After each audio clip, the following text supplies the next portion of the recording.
Annabel woke up.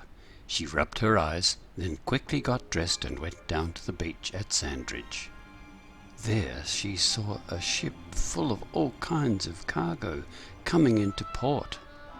She thought she could almost smell the cranberry, chocolate, peanut. Remember, this is a lockdown, and Annabel is a very sophisticated young lady. So she thought of the fudge and the other goodies that she knew those containers would be full of. There'd be loads of it.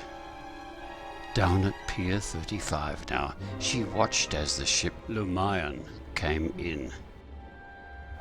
She watched and she wondered if she could ever get some of those wonderful things.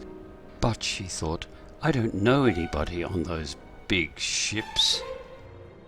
Then Annabel had an idea. She was so excited she almost fell off the wharf. Annabel remembered that her friend Jimmy's father was a tugboat captain.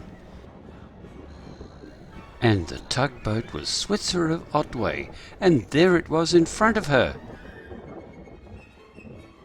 Annabel rubbed her eyes again, and then woke up. It was all a dream.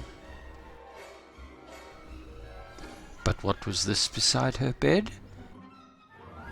It truly was a lovely dream.